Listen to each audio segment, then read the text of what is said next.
I first met Lauryn 11 years ago when she moved back to Philly with her partner, Ben.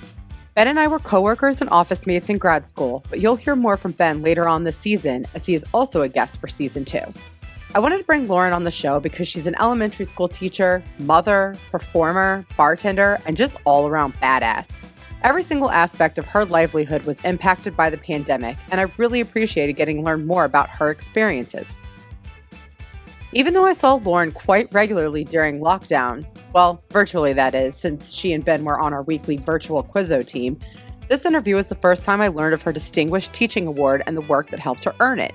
She created a brave space for her students and gave them a creative outlet to express their thoughts and emotions. She goes into detail about the positive impact of this classroom community. I wish that this form of group therapy was set up in classrooms and workplaces everywhere. I checked in with Lauryn this week to see how her semester was going, since we recorded right before she was going back into the classroom. She said, "The semester is going great right now, despite the fact that I'm May, end of school year, tired in October. My students are amazing, and I just had friends and family donate 200 books to my classroom library. My other library was basically destroyed by mold and mice during the pandemic school closure. Feel free to share my Amazon wish list for my classroom." Smiley face emoji. You can find the link to Lauryn's Amazon wish list in the show notes, or feel free to message me via Instagram at Beyond the Venue Podcast, and I'm more than happy to send you the link. Thanks so much for listening, and enjoy the following episode with Miss O's Community Classroom. The Kids Are All Right with Lauryn Obozian. My guest today is Lauryn Obozian. She is a professional singer, bartender, mother to a three-nager. That is a new term for me, and I absolutely love it. And she's also a teacher. We have gotten to spend a lot of virtual time together over this past year and a half as we were on the same virtual quizzo team, and Lauryn literally knows everything. We won a lot of Saturday nights at our weekly quizzo thanks to her. And I absolutely loved her answer when I asked her what's important to her. Black Lives Matter, get vaccinated, and quit riding your bike on the sidewalk. I am here for this content. So Lauryn, thanks for joining me today. Thanks for having me.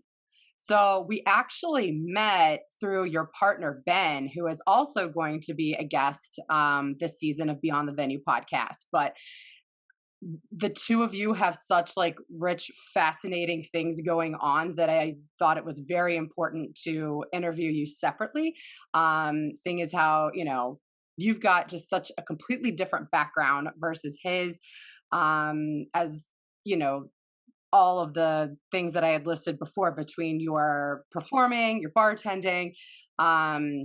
So what have kind of the last 16 years looked like for you as both a mother and a teacher, or even as a performer? The last 16 months. Did I say years? Yeah, I was like, let's get that started. Yeah. Fire off another cup of coffee. The last 16 months. Yeah. Well, starting up as a teacher, I think that being a teacher is always unpredictable. So when the schools kind of shut down, they shut down in the middle of action happening. So not knowing what was going to happen next. And I think everybody thought, oh, we'll see you in a couple weeks. And then you never walked into your school. So then when it came for a new year to start as a teacher, knowing that we would be virtual, I was pretty fortunate because I'm very close with my grade partner. And I was going to ask, what grade do you teach, or what classes do you teach? I teach 4th and 5th grade ELA and social studies. And when the pandemic struck, I was teaching 3rd and 4th grade. So my grade partner and I decided, because I teach at a school that is really small. So there's only one class per grade. So I teach all of 3rd grade with my grade partner, who's math and science, and all of 4th grade. And then pandemic struck. We called up all of our kids. We got them online. We dropped off computers at their houses. My principal is awesome. And she kind of was just like, yeah, okay, I'll look the other way while you steal all the Chromebooks from your room. Kids got supplies. We made sure that we had every parent's number. We got groceries to kids. Meanwhile, the world is imploding with many, many things happening, but we got connected with our students. So because of that close relationship that we forged, towards the end of the year, we kind of said to the principal, like, hey, we worked really hard to maintain like this relationship with students for these two grades. We want to stay with them. So we both moved to fourth and fifth grade and stayed with our kids, which kind of struck this thing with the whole school, where the rest of our school was like, that's a great idea because we've just worked hard to build this. Thinking about kindergarten students that were in school for the first time, going to first grade, having them learn a new teacher is really hard. So all of my school from K-5 shifted, and most of them are going back to their original grades this year, but my grade partner and I are staying in fourth and fifth, which Okay. means that one class will have us for the third year in a row, which they are so happy about because we're terrifying and amazing, but they're like, groaning their way through it. But as far as the challenges with that, the students are growing and they have a lot of things that they're struggling with. So like think about yourself in fourth and fifth grade and what you might have gone through. And then put yourself in your living room with your parents watching everything you do while you're while you're learning. There were no boundaries. Students would text us. I would have students like texting me at 7 a.m. like, can I skip class today? Thinking it's okay. Parents calling me, texting me at all times of day. There just was no end to school. It just was 24 hours. I always felt like I was constantly having to learn what was going on with updating technology and new things that might work better. So I would be like at midnight doing a Nearpod course online to try to use it in my class the next day because it might be more efficient. So I just didn't sleep, didn't like, it was a lot. But the hard work paid off. My grade partner and I had 100% attendance for fourth grade, and I think 90% attendance for fifth grade for the entire year, Wow. which was That's the highest. impressive. Is that what led to your 2021 Lindbeck Award for distinguished teaching? It's one of the things. The reason why I was recognized was for classroom community. So I started to, at the end of the whole years, 20 to 1920 and 2021 kind of blend together for me. But we'll say from the murder of Breonna Taylor, when that happened, and I teach in West Philly, and there was a person shot by a police officer around that same time while we were online, and things kind of shifted, and we realized that the education of our students was more than just trying to teach them, how to read and write and grammar, but also Right. like how to get through life when your grocery store is nearly being burned down in your community, right? And you can't leave the house.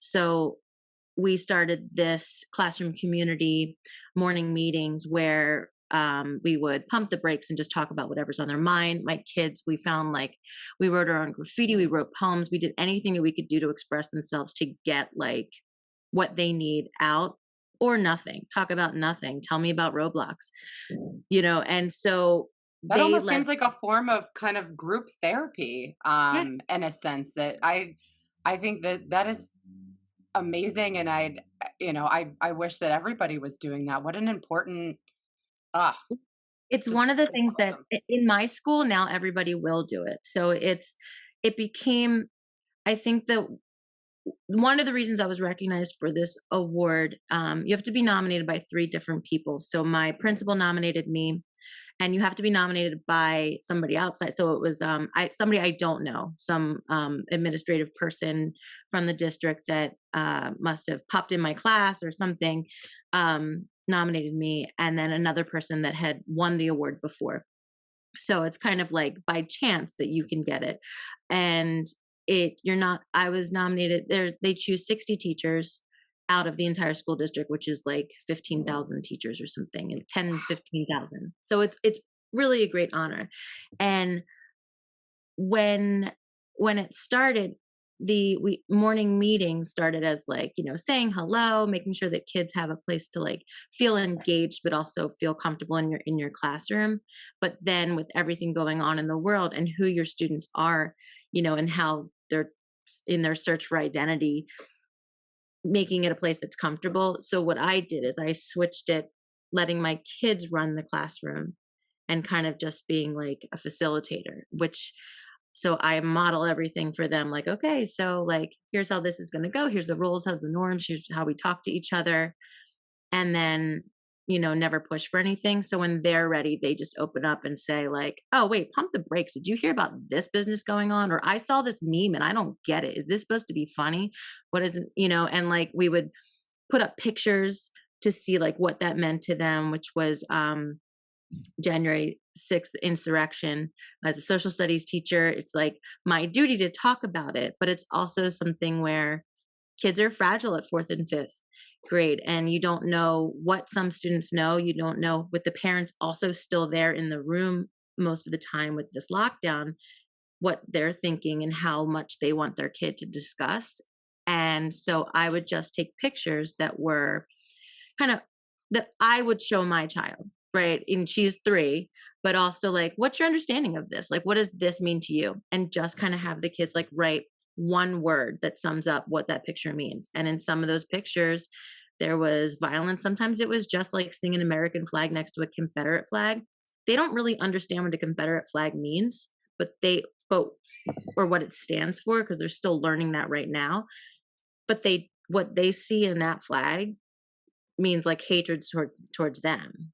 I teach a 100% African American class. So the and so that was something like, why are they walking through, like, that's supposed to be a safe place. Like, look, are those people hiding? They got that. And they wanted to talk about it. And so like sometimes they didn't have the words to express it then. So we would do like a jam board where they could like put things up, and just like creating a space that I like to call the brave space, because you can't guarantee a safe space if you have I no love control. the term brave space. That's Yeah. And so that's what led to the award. The classroom community and culture is what I was recognized for. Yeah. and you and your students remained 100% virtual this entire time, and will you continue to stay virtual, We did or are not. you returning to in person? We returned to in person May. So with 14, I think it was 14 classes left for the students. I returned to the class, I think the classroom May 12th that week. And then students a week or two late, students like the 23rd, 26th, whatever that week was, they began hybrid. And so I would teach one group of students Monday and Tuesday. And I only had like 5 or 6 kids sign up for Monday, Tuesday, and then 5 or 6 kids on Thursday, Friday. When they were in my classroom, I was simultaneously teaching the students who were online. So I would log on, have my computer like we're here with you. And so I'm engaging with you, but I also have my students right in front of me. So I would have they'd be able to see the kids that are in the classroom on in, in my Google Meet behind me, and interacting, and, like the one man band while I played the kazoo and the fiddle. So it was, That's where your musical theater background yeah, came into exactly. play, of being able to just do it all and put on a show for these children. And you were only had the chance to do that for a couple weeks, because then school would wrap up in what, mid-June? And Yeah. so is this the model that you'll return to in a couple weeks, or is it going to be 100% back in person? It's supposed to be 100% in person, which one thing that I've learned during this is there's no 100% anything. Like we could Is that the truth? and they're like, "Hey, take your charger home with you," And what because they say today doesn't mean that it's correct tomorrow. yeah, And that was the takeaway from last week's press conference. And I know as we're recording right now, Mayor Kenny is making some sort of press conference right now. So I'm very curious to see what he's going to say. I have a feeling it will probably have a mandatory mask mandate, if I had to guess, like either like having to show proof of vaccination or having to wear masks in certain areas. I don't know. We'll see what he says. yeah, and I'm in support of that. I know teachers right now we have a mask mandate for students and all faculty inside the building must wear a mask, as well as students. Um, there is not a vaccination mandate for the teachers, but that is something that the union is actually saying that they're in support of, or petitioning that they would be in support of, for all teachers to be vaccinated that can be, if they're teaching in the classroom. And So who knows? But as of right now, I will return to the building on the 23rd of August for preparing my classroom and doing my professional developments to get me ready. There's obviously curriculum changes and things that you have to get done in a week. But and then the students come back the following week. They start on the 31st. And I'm supposed to have a full classroom. So I'll have How a many full students is that? I don't know. So I'm because I'm the fourth grade homeroom teacher. So my fifth grade class, I talk to their parents all the time. If a student is leaving and not coming back, usually they let me know. I had 23 fourth grade students that are moving to fifth grade. The third grade that's coming to me was a bigger class. There were 29 of them and a new student. But parents were given the option to go virtual. The virtual academy is no longer run by the teachers simultaneously. They log into that separately. It's a separate class. They wouldn't even be on my roll. So even though they can return to my classroom, I think they have to return like each marking period. They couldn't just like join one day and then go virtual another. But because I don't know those students so well, I don't know who pulled out of them, and they also had to apply through the district, not through my school. We won't know. But I talked to my vice principal yesterday, and she said that they're calling all the parents today, and we'll find out. But I'll probably have about 28 fourth graders. That's a lot. So what was this past year and a half like being a mom having to, you know, was I guess it's difficult because typically like you take the kids to daycare, but you even shared a story with me this morning about one of the kids in her daycare in a different pod contracting COVID. What has just this last year and a half looked like? So when the school initially, when everything shut down and she wasn't her daycare that she was at, she went to daycare right by where I work. And so when that shut down, she was home with me. So when classes started back up, Ben and I both being teachers, teaching from the house, she was on my lap while I was teaching. The days were shorter because I only taught in hour increments. I taught 1 hour live with fourth, 1 hour live with fifth. And they know her. They've met her in person. They love Violet. So if she was making noise or playing her piano or doing something, they supported that. They enjoyed it.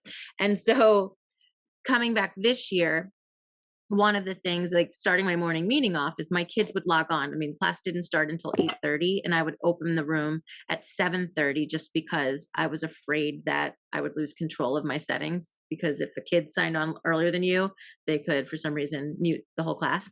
But Violet would say hi to the class. Anybody that came in early, she would greet them. She would get ready and go off to her new school. We're very fortunate to have our super bougie Montessori school where they have really great, they're just doing a really great job with keeping kids safe. They have a lot of outdoor space. So the kids have been in these pods where they kind of rotate them.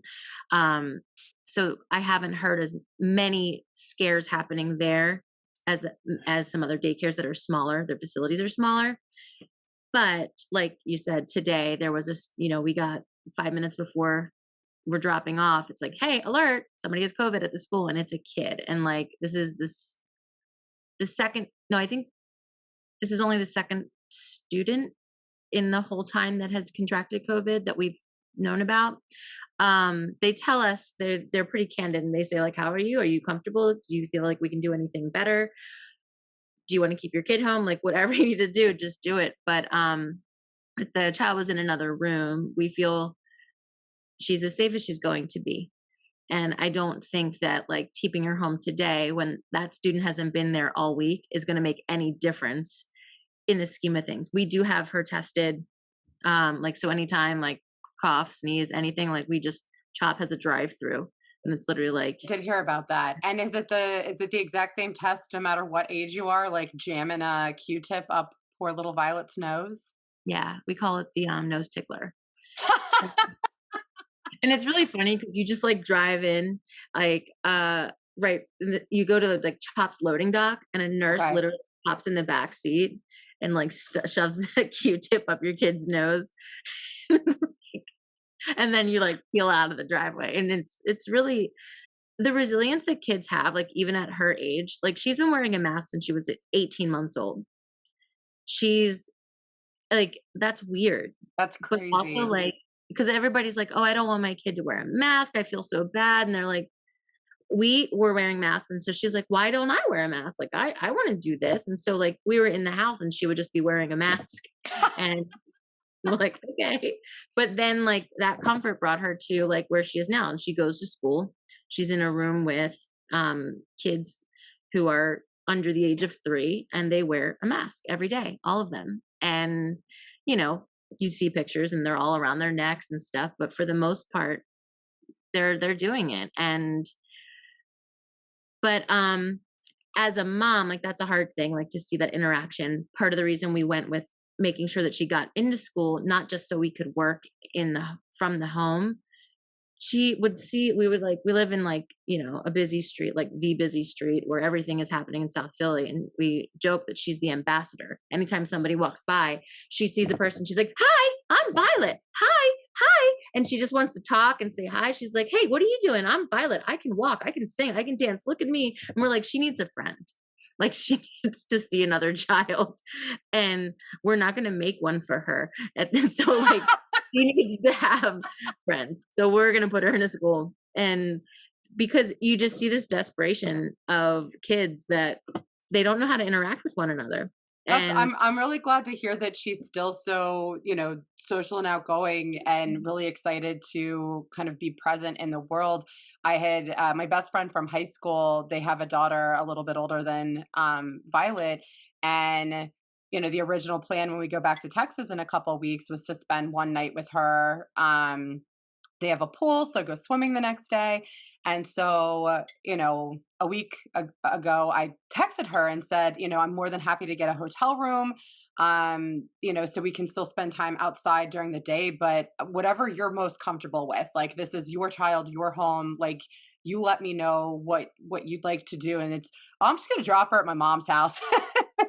And I was like, oh, that is a solution. And she said on top of that, that her daughter has just been very weary around new people because, you know, I haven't seen them in 2 years. And so at such a young age, of course, she's not going to recognize me. And so I started thinking about, because we don't have kids. And so it's interesting to hear about other people's experiences because you know, all the children are going through so many different things, and I just love that you've created this brave space for your students, and I hope that this gets picked up by, oh, it should get picked up everywhere. I feel like this should be like a mandatory thing even in the workplace. um one of the positives about the shutdown is that people were forced to like the whole Zoom nation. There's like so many pluses and minuses, and I'm sure like I know Ben's doing his own podcast, but like he saw so many things happen like in his teaching on Zoom that were kind of negative, where like students like gain Zoom muscles, things you would never say to a professor, ways that you wouldn't act in front of a professor, like you would flex online because like who's gonna say anything, and you can just bounce, like you close your computer and you're gone. And like you didn't see that. For me, it was completely different. Like kids that were like, I mean, because you've got these like, I mean, with little kids, like you've got these heavy hitters that are throwing desks and causing, you know, crazy things to happen in the classroom, yelling at each other, you know, just, you know, you don't know what's happening, you don't know what's going on with them right at first. But the kids all like constantly fight and there's drama. And then when on Zoom, like one, the blessing of being able to mute all children at one time, that's an amazing thing that somebody needs to create for the live version of teaching. But you also have like students that don't want to be seen in that way, looking at themselves in their reflection, seeing themselves, they're not behaving that way. Like if you had a mirror in front of you while you were in the classroom, seeing the way that you're acting and not being able to control yourself, you get a little bit more control. And so that was nice. Like, and you also, it allowed me to see what was happening behind them. Like I saw when a certain student's parent had 3 handles on the counter. I saw when mom was walking by at 1:30 in the afternoon in her pajamas, looking like she was really tired. And so like, this isn't me judging. This is me seeing like, okay, some Little insight into their home life and a yeah, little bit of their like, experience. "Oh, is that your cousin? Are they staying with you? Okay, how many people at your house right?" "There's 13 people staying in your house right now. I see why you fell asleep during class or you didn't make it on time, and I don't have to ask. I Mhm. don't have to." And so that's something like where in the classroom, I can kind of piece things together, but I kind of figured it out just like knowing my students and, babies being born, parents. I mean, I had so many kids and parents have COVID. I had a student whose grandmother died in the house with COVID, like right before class. And she was like, I gotta go. Like, it was just like, there were so many things happening that like, that was craziness. But like, and I know we were talking about Violet, but like for us, like, knowing that she was in a space where teachers were looking after her and keeping her happy and helping her interact with other students and build her social skills was the most important thing. And that was my responsibility for my students in my online class as well as live. So, like, that's, yeah, teaching and parenting are kind of like the same thing. It's kind of seamless. Well, I really wanted to talk about one of your other passions that was obviously hindered by the pandemic is your musical theater background. You went to did you went to the high school for performing arts here in Philadelphia, correct? Went to Kappa. I was actually kicked out of Kappa, so I graduated from George Washington High School in the Northeast, but it was fine. But I also went to college for it. I went to Point Park University in Pittsburgh for music theater, where I also danced. And I did a ton of shows coming back to Philly and Philly area, and as well as in Pittsburgh and New Jersey and New York. But the I've continued on. Like, I kind of stopped when we moved to Ireland, and then um well, because I had a child. And so as soon as I came back over, I've always had this like singing gig with producer Larry McKenna, who we did this Girls of Summer where we sang, myself and four other girls sang songs from the 60s, and we did it down the shore. So much fun. So when I came back, he kind of reached out and said, "Hey, I want to do, like, I'm doing these shows and I would love for you. I think your voice would sound great in Carly Simon songs with a full band and some backup singers." So we did it. We did the first show 2 years ago, 2019. It was like, we perform out in Mount Gretna, and then it gets booked and picked up like other places. So when we performed out in Hershey, it's 104 degrees outside. And it's like Violet was this tiny little baby and she was like puking on Ben. And I'm singing, You're So Vain on stage. and and it's a lot of fun, but it's also a way for me to like do one gig that's running and getting booked and not be an exhausted teacher. So like I was doing that, and I do cabarets and such as a soloist and in duets, and then pandemic hit and nothing. So the show was canceled. We had like a couple shows booked for the Carly Simon, and I had a couple cabarets booked, and they were all canceled, as well as like any other auditions or anything I might have gone on, just done. And everything just kind of stopped. And then now it's picked back up. So And you have a performance coming up and in the next couple weeks, which the this episode will air after you've already had your performance. But will it, in theory, if will the Carly Simon show then continue on? Like, will you have like future dates? yeah, there should be. I think we actually just booked a show for one in October. Ideally, we'll perform like once a month here or there. Like it'll get picked up and booked. But there are some other cabarets. I'm talking with Violet's music teacher about performing in the music space in the Italian market that he works out of. Oh, yeah, Mr. Um, John's music, right? yes, We were talking about that this weekend. love Mr. John. He is incredible, and I'm gonna try and like, since that whole time without being, not that I'm not singing in the house, and a lot of it ends up being like a lullaby to Violet, during the pandemic, and then it's not an outlet for me. There's no real outlet for me, which that was always like, okay, well, I'm no longer pursuing this as my active career, but I have this outlet. I sing, or I can get on stage and I can rehearse, and be around other people that love this and practice this. And then it was just like, okay, none of that. And so now I'm working with a friend we're workshopping his new play that he wrote, and we're doing the Carly Simon thing. And so I've got that creative part of myself that sings and produces and works in music, and I have teaching and I have parenting and being a partner, and it's separate. Like I still have my own part of myself that I the last couple of years like haven't really, haven't been able to do that. And then another former career as well. Did you start bartending while you were in college? Is that kind of like where the bartending portion of Lauryn began? Yeah, my one of my 9 lives. The I started working in restaurants when I was like 14. I lied and said I was 18. I got a job at a pizza place in Albany that like served and they served drinks that they weren't supposed to. And then Mr. Pizza at Fifth and Albany, it's still there. But then I worked at this place called Svitios, which is actually it's where Zahav is now. Okay. That used to be called Svitios, and it was run by Joe Palumbo and his family.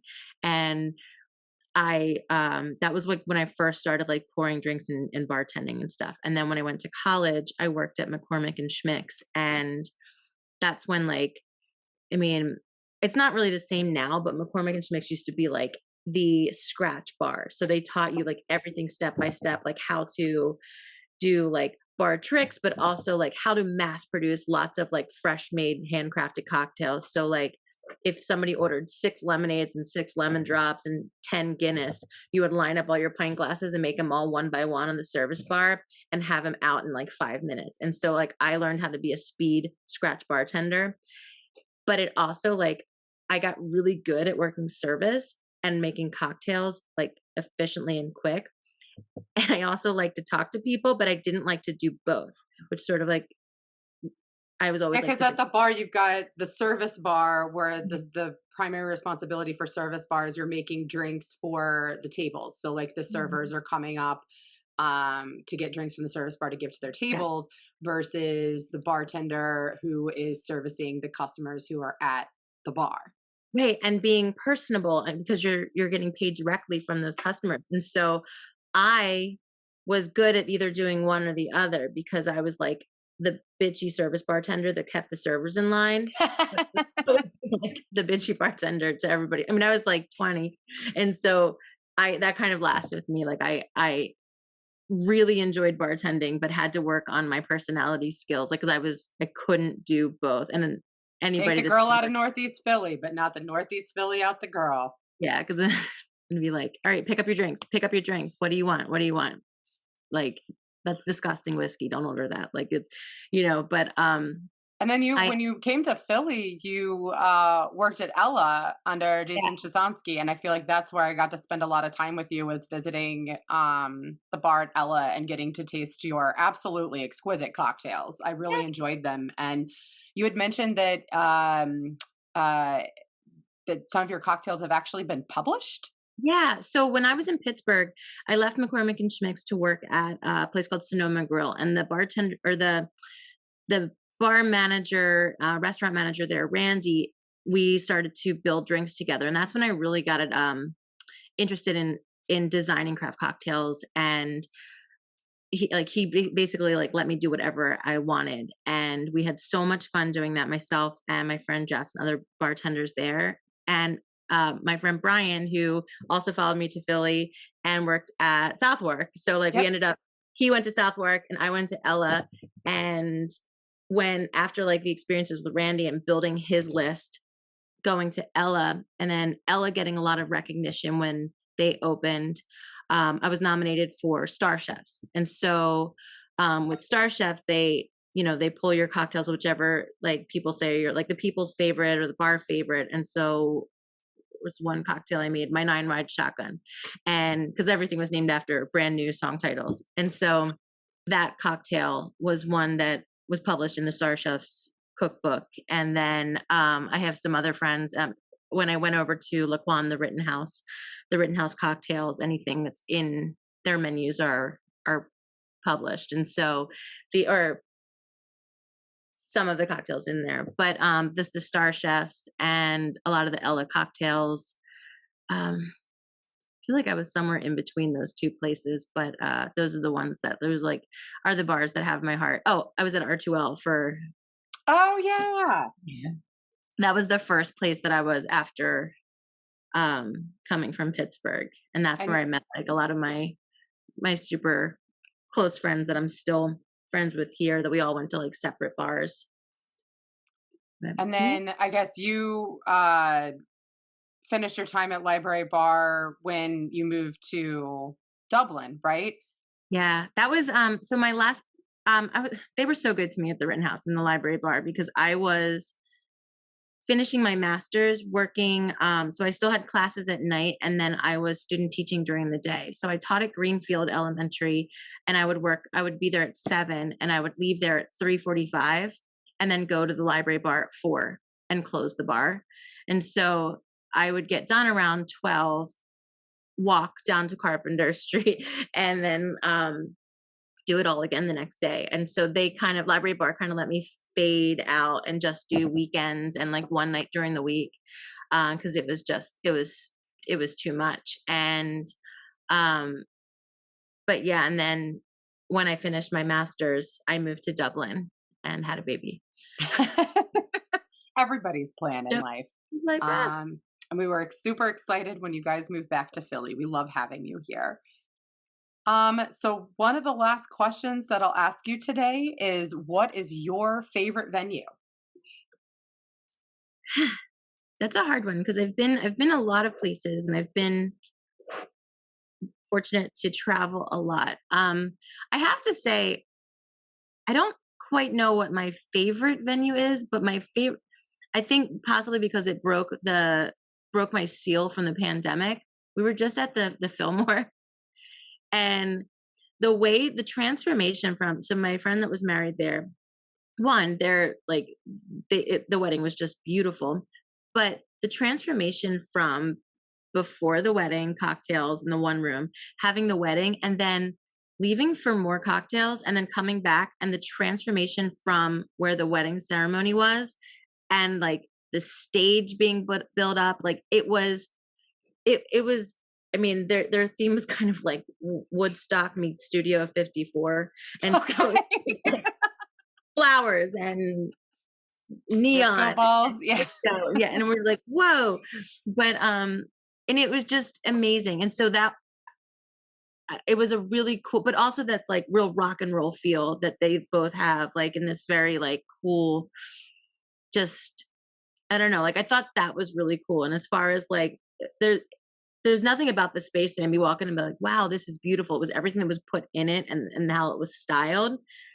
But it was really cool and really well done. I always thought, like, in as far as like a place that would be a really cool spot to have a wedding would be like the Colosseum in Greece, where like it's all like this would be a dope spot to throw a raid. Like be like, okay, let's just like rage here. But I'm very Do they old. throw parties at the Coliseum? I think it's frowned upon. I would assume so. I would Since assume there's, so. like, there's still like when we were in Greece, they literally found an artifact from like like year 3. So like they had shut down like the whole street because they found stuff, and it was like, but I just thought it would be a really cool place. I'm like, I'm gonna get married there. I feel like there are a variety of like kitschy-esque venues that have set that up Yeah. with the columns and everything. So Like obviously Caesar's not Palace. the same thing. And yeah, but it's, it takes away that like that authentic dirt floor feel. Did the setup at the Fillmore, was it reminiscent of kind of like how sets are designed for like musical theater productions? Like, did it kind of seem Not musical theater. It was very like a Rolling Stone magazine almost. Like they had a VW bus inside that had like, I mean, it was, I'll show you pictures from this wedding. more like a photo shoot kind of? Yeah. I mean, like it was designed to be like you were going to a rock show. Like if you were going to a show, and you were in it, like you picked up, like you could pick up your merch, and like it was all like the wedding stuff, and then you could like it was so them, and their wedding photos were album covers. So they did they're like my friends that they're so weird, and they do every Halloween they dress up as like do a couples dress up, but like it's Sonny and Cher, Simon and Garfunkel, like it's always that. And so they had all their albums out, like John and Yoko. And have they ever done Hall and Oates? yes, I will show you all these pictures. Like they're I mean, she's a makeup artist and an esthetician, so like and one of their like wedding vows were like, don't ever skimp on wigs, like don't ever go for the cheap wig.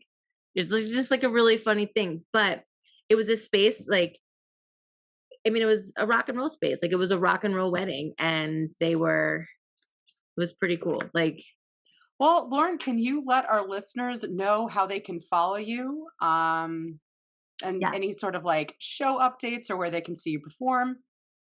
Yeah, you can follow me at Miss Ofo Show. It's my Instagram handle, and that I think is where I put most of anything going on with me. So if I'm ever doing a show, I'm going to post it on there. And also be prepared for some adorable Violet pictures. Yeah, it's almost basically it's all pictures of my daughter, and that's it. But they are very entertaining. She is a natural born performer for sure. That she is. That she is. She. Three-nager. I love it. Three-nager. Well, thank you so much for joining us today. Follow Beyond the Venue podcast on Instagram and check us out on all of your favorite streaming platforms. Have a great day.